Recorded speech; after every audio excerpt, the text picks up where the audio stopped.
When we first bought this property back in January of 2020, we didn't have much money. But little by little, we saved up and built it to where it is today.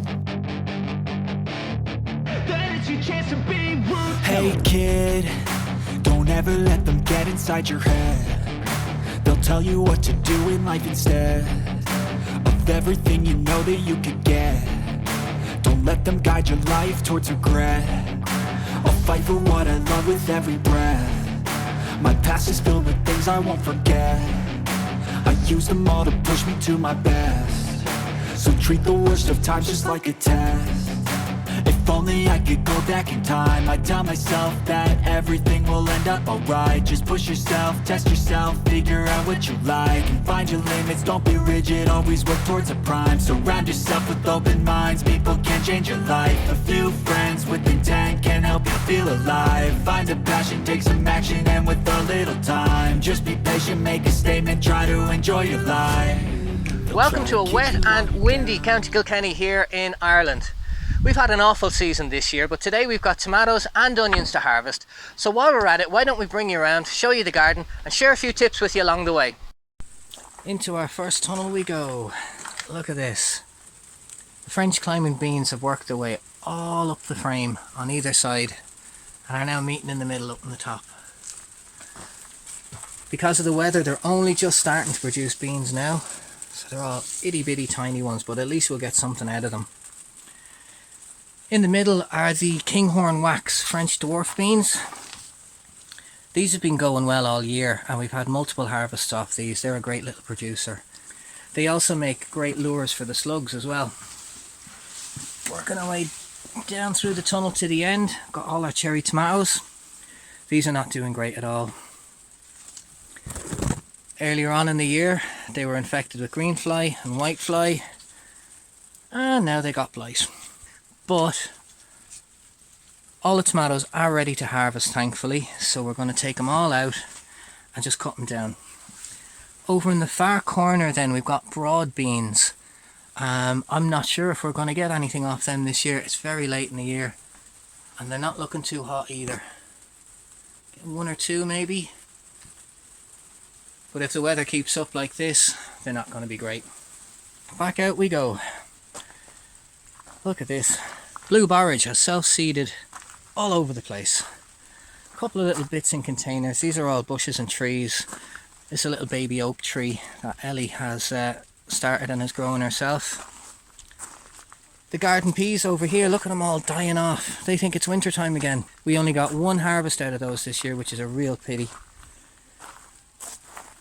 This little bed here, another funny story. Peppermint that I dug up out of this bed last year. I obviously missed a tiny root somewhere under the ground and it's just coming straight back again. The stuff is unstoppable. More self-seeded borage hiding in here, but this is an old friend of mine, my old sage bush. It's done really well this year. It's after quadrupling in size and it's gone to seed and it's looking really good, but I forgot to save seed off and I'm not too happy about that. Okay, let's make our way into the second tunnel. If we can get in there. Oh, it's going to be hard to get in the door. Look at the Cape gooseberry. It's massive. And some of the cayenne chilies have fallen over. Oh, that's not great. It's hard to even find room to film in here. Now you might remember this tunnel from last year. This is where we tried to build a hotbed and failed miserably. So after that I decided I would put my lemon and orange trees in here that were only teeny tiny that I had in containers and plant them all along. All the material that never made the hotbed composted down and has turned into a great source of nutrients for these plants. So let's just take a quick look along if we can. Now they were tiny, all in containers, and now they're growing away happily all the way along the end there. The big Cape gooseberry that you see behind me that I'm trying to work my way around here. The seed for this was a gift from a guy named Sean, and Sean, thank you very much by the way. And since I put it out here, it's gone leaps and bounds right up to the ceiling and it's done really well. Now the Cape gooseberry isn't actually a gooseberry, it's a member of the nightshade family. It's got these lovely velvety leaves, they nearly feel like suede. They're quite nice to touch. And it's producing nicely. It's got lots of these little berry buds on it. Don't know how well you can see that there. Got loads of them going on. So I'm waiting for them to ripen at the moment. I get my first ever taste of a Cape gooseberry. Hopefully it's nice. On the other side of the tunnel here, as I try to squeeze past this big bush, got my cayenne chilies and they've all fallen over. Look at that. They were supported, but they've just gone too big and too heavy.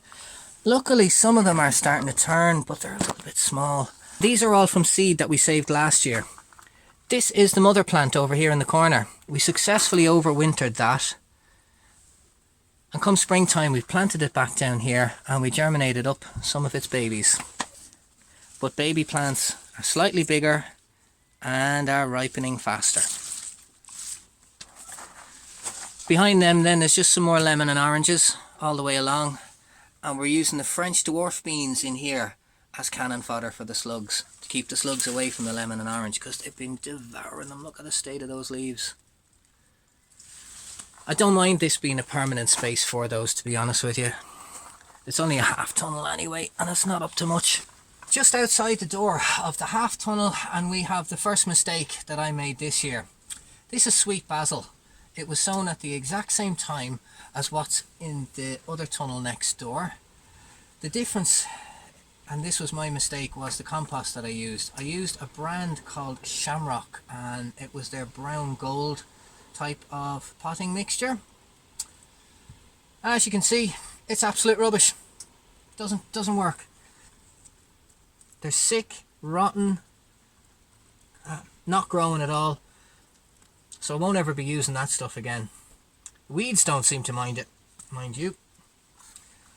So that was probably one of the biggest failures this year, because this basil should be this height now at this stage. It should be about 2 foot tall, and it's just dying, look. No root development, no nothing. Moving along a bit more then, runner beans. This is our first season growing these runner beans, and they're doing great. Look at the size of them. Nice big long ones. That's a good decent size there now. Past those again then is more garden peas, and like their neighbours over here, they think it's winter time again, so they're all dying off. Now we did get a great harvest out of these. We got a nice little basin full, but we should be getting a second harvest, and it's all down to this blasted weather. I mean, look at that. Fog. It's the middle of August, and it's like a winter's day. Now you might be looking at this wondering why I've got bug netting all around my borage. This was an idea born out of necessity, more so than anything else, as all the borage had splayed out over the side and you couldn't get in there anywhere. So what I've ended up doing is putting the net around it, gathering it all in, bunching it up nice and tight, and accidentally discovered that it's a great idea. So I christened them pollinator bins. And the reason for that is, if I grab the camera, if you take a close look, there's literally thousands of flowers. And it's a lovely concentrated area that the bees can go straight for. And look, we've even got some more seed in there. Can you see that just inside there? There's some seed ready to fall to the ground.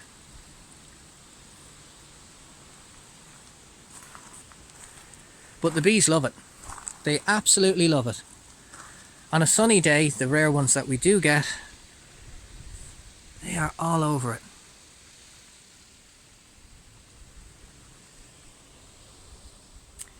We come around the corner, we'll come to our second pollinator bin. Slightly different setup this time. This time we've got sweet pea, which works best with a climbing frame. And inside the middle of the sweet pea are little zinnias fighting their way up to the light. So on the other side of that pollinator bin, we've got our Greek oregano. This is another great plant for deterring bugs, as well as being one of those common herbs that we find and use in the kitchen every day. I tried an experiment with this over behind it to grow my watermelons. Would you believe that there was actually 7 of them? 1, 2, 3, 4, 5, all the way up. And some sort of a rodent has had off with them. 2 days ago I was down here and those plants were there all the way along, and all that's left now There's little patches in the ground where they used to be. So it might be a mouse or a rat or something's had off with them. And no doubt they'll be back to take the last one. Seeing as how it's now mid-August, I don't think we would have got any melons this year either way, which is a bit of a shame. Moving into our third and final tunnel. Now this has been where we've done tomatoes and bell peppers for the last 2 years. But what we've done differently this year was, most of what's in here was from seed saved, and only some of it was from fresh seed bought this year. So here on my right, we've got all jalapenos intercropped with sweet basil. The reason why we intercrop it with the sweet basil is because the basil acts like a lure for slugs and keeps the majority of the slugs away from the jalapenos. Now it's not foolproof. Some of the jalapenos still get a bit nibbled, but most of the slugs go for the basil instead, and it works really well. Over on my left then, we've got California Wonder bell peppers, but 2 different types. One was fresh seed, which is just down there, and the other ones here are from seed saved from last year. Believe it or not, the difference is really noticeable. So let's take a closer look. So this here is the new seed that was bought this year. Very yellow, don't look too healthy, and the peppers are teeny tiny. But next door is from seed that we saved from last year that was grown here in this tunnel. And just look at the difference in the colour of the leaf, although it's been a bit nibbled by a slug. Look at that. Green versus yellow. And if we move in then, have a look at the fruit. Look at the size of that pepper. It's a normal size pepper. Good, healthy, not quite ripe yet, but getting there. It's the same story then with the jalapenos over here. Last year, all we could get was green, small, not great. But this year, look, they're ripening up already, and they're a good size too. Having a look in here, now here's some even bigger ones. Over here on the other side, this is the parent plant that the seed was saved from. And you can see the difference. This was overwintered in the house last year and is, I don't know, maybe a year old, year and a half old at this stage. Look how small they are compared to the children over here. Very noticeable difference. Very noticeable. I mean, they're good chunky jalapenos. Look at that. So what we'll do here again now is we'll save the seed from these and go again for next year. It's the same story then with our tomatoes down here. These are moneymaker variety tomatoes. It's from seed saved last year, and they are massive. This plant has collapsed twice because it's actually snapped the ropes. You see where I've done a bit of an ugly job of tying it back up again with some fresh rope, but the twine's doubled over. It has snapped it twice so far, purely from weight of those tomatoes. Now, when I was hanging it back up, one of them fell off. And you can see it's the size of an apple. That's a good healthy sized tomato. Again, the seed saving makes a huge difference. Over on the right here, these are Roma variety tomatoes, which were from fresh seed. And look how small they are. They're not doing great at all. They are ripening, but still quite small when you compare them. You know. So overall, what we've seen in here this year is the benefits of seed saving and using that climatized seed instead of going out and buying fresh seed and using that every year. So next year now, we will be using all seeds that we've saved in this tunnel, and there'll be no new seed used in here at all. Now, I'm going to move on, but I'm going to get my little helper to harvest up all those tomatoes, and we'll see how many we get.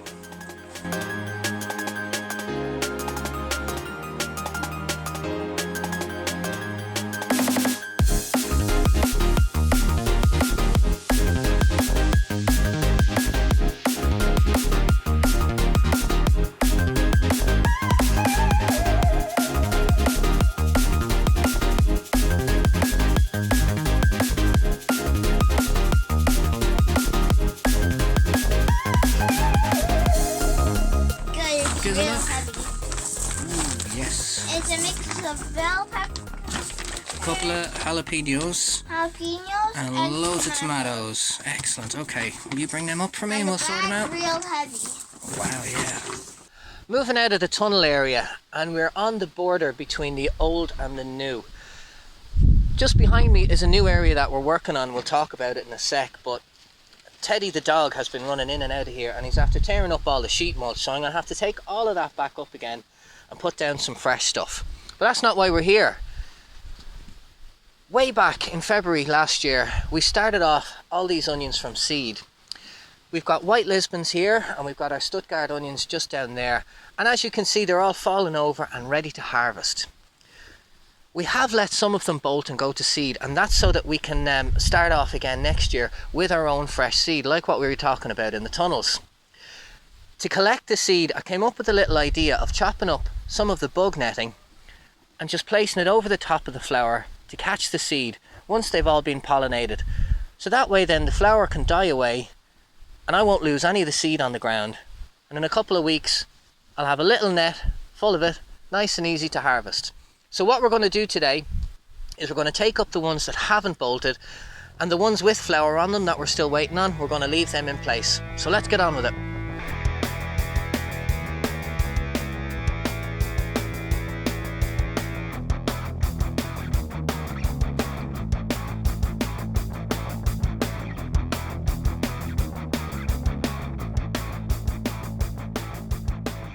The Stuttgarts, well, if I'm honest, they didn't do great. Hopefully they'll improve a bit once we cure them, but with the weather we've had, it's been so wet, so damp, and I mean, you can probably hear the wind blowing a gale there at the moment. I hope it's not interfering with the audio too much. The white Lisbon seems to have taken the weather a bit better, but again, there's other issues going on. Like, look, there's 3 in 1, not great. We did get a couple of big ones, and that's actually, yeah, no, that's a good big one there now, and that's one of the white Lisbons. But if you look, yeah, a lot more doubles. I think what we'll do next year is grow more white Lisbons than Stuttgarts if the weather's going to do a repeat of this year. But let's take them on up now and show you how we're going to cure them. Oh, just in time. There's the rain back again. Alright, now the way I'm going to hang these up is pretty straightforward. Just get a piece of rope, double it over. I've got hooks here in the ceiling to do this, and we're going to use the drill because we want to put twists in this rope so that the onions don't fall out. So whatever end you've got the knot in, just put that into the drill, lock up your chuck, put a bit of tension on it, and slowly twist the rope. You don't want to twist it too many times, just enough so that it can hold the onions. Then pinch it to keep the twists. Take it back out of the drill again. And now we tie it up to our first hook. The whole idea with the twists in this is that that'll pinch the end of the onion for you, holding them up there. So you just take it, split the 2 ropes, stick your onion through, just like that, and that'll keep them hung up for you. If, like us here, you haven't got the weather conditions outdoors to leave them dry outdoors, just literally keep hanging them up, just like that. So this here is the latest section of the garden that I'm working on. I wanted to make a separate container garden away from the tunnels and the raised beds, because we've got a lot of stuff that's in pots and a lot of stuff that needs to go into pots, and we need somewhere to put them. So I figured we could use some old pallets and make a raised deck, and then use some decking boards across the top once all the pallets have been preserved properly with wood stain and things like that. It's still under construction at the moment, so I'm not going to spend too much time on it, and we'll do a full video on it when it's all ready and finished. Some of you might remember earlier on in the year we built the frames for these raised beds with clear plastic sheeting on them to make a mini greenhouse for winter time. Well, like the sheet mulch there, Ted the dog trampled through them all, tore up the plastic, so what I did was I replaced it with windscreen netting. The original plan for both of these was that they would be planted full of carrots. We went through about 2,500 to 3,000 seed, planted them 3 times, and only one of them actually germinated. And to be fair to Chloe, she did it all, so we've got 3 rows of Autumn King carrots in one bed only, unfortunately. When we realised that none of the carrots were germinating in this second bed, I mean, it's pretty sparse, just 1 or 2, I went ahead and I planted it with 2 different varieties of strawberry, make it a permanent strawberry bed. The first variety we got from a neighbour last year who gave us some of their strawberries, and they're absolutely delicious, so I just kept some seed from them, germinated them all and planted them in here. I've no idea what their name is, unfortunately, so I'll have to try and find that out. Up on the other end here is a second variety of strawberries. We We got the seed for these from a Dutch company about 2 years ago, and I've lost the packet, so like the other ones, I've no idea what variety they actually are or what their name is. But they're producing loads of fruit, unlike the other end down there. And they're nice, juicy ones too. 3 times tried to plant broccoli in here. These larger ones that you see, there's only about 6 of them. They were the survivors from the first planting. Everything else has just been eaten or died in the bad weather. They haven't liked it at all. But we're just starting to get a few florets there now. With the weather being up and down, there's one of them that just refuses to produce any florets at all and just goes straight to bolting. This guy here. I've got a lot of slug damage too. Not looking great for these guys, but not much we can do at this stage. Only try hunting the slugs and give them a chance to develop as best as possible. On the end bed here are Pink Lady apple trees that I germinated all from store-bought apples that were bought from Lidl's. Yep, now they're only about 1.5 years old, so they're all still quite small. But I put the frame in here so that we can attach whatever we need to onto it and train this into a lovely apple orchard. Up on the windy hillside here, we've got a bed that I've been working on for about 1.5 years, 2 years now. You may or may not be familiar with the term lasagna bed or lasagna gardening. Well, if you're not, what it is where you take all the stuff that you'd normally throw into your compost bin, like your grass clippings, vegetable scraps, branches, dead plants, you name it, and you build it all up in layers, mixing it in with some good compost and good soil along the way. What happens is it breaks down into this fantastically nutritious growing medium that the plants absolutely love. We grew sweet corn very successfully in this bed last year, and we're doing the same again this year. Just behind our tallest variety, sunflowers, we've got rising sun variety sweet corn growing this year. You can see the male part of the plant sticking out the top there, and we've got the silks down below on what should form into nice cobs over the next couple of weeks. If you haven't tried lasagna beds yet, what are you waiting for? Give it a go. The results speak for themselves. Some of you might be wondering how we're getting on with the blight-ridden potatoes. Not good is a simple answer to that. There's a lot of them, much more than last year, are showing up rotten in storage like this. So what I'm going to have to do with these is take them all back out, clear out all the bad ones, and put the good ones then back into dry for another week or 2. I'm not going to do that now though, because I have one more tip I want to share with you about the tomatoes that we harvested earlier. So let's go. Oh man, it's nice to get in out of that wind. Alright, so this next tip is going to be particularly useful for you if you live in an area with a short growing season, or maybe if you planted a little bit late this year, or if like us the weather is just not on your side and your tomatoes don't have enough time to ripen on the vine.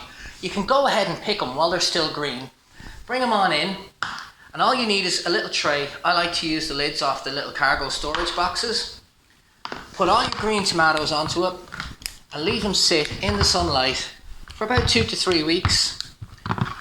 And what will happen when you're doing that is they'll continue to ripen there on the tray in the sunlight, and they won't start to degrade or go bad until after they've ripened. So it's very simple. Get them all on there. Any of the green ones, we'll put all the red ones into the fridge, or even if there's any that are like that are a little bit borderline orangey green, stick them on there. Try not to have them stacked on top of each other too much. Spread them all out nicely. Haven't missed any. No, we are good. And just literally bring them over and sit them there in the sunlight for the next week, 2, maybe 3. Depends on how long it takes and how much sunlight you actually get. And they'll continue to ripen like that for you. So you can go ahead, pick all of your green tomatoes, bring them on in, and continue to ripen them indoors. And that concludes our garden tour for this year. My sincerest apologies on the sound quality. With the wind and these little lapel mics, there's not a whole lot we can do about it, unfortunately. But if you're still here watching at this stage of the video, thank you so much. I do appreciate it. It's a bit of a long one, not our usual style. I'd love to hear how your garden's getting on, so let me know down below in the comments, and we could have a bit of chit chat, maybe something like that. Other than that, do stay tuned. I'll see you next week, where we're going to do some more work on our solar array. And until then, hope you're all doing well out there. Do take care.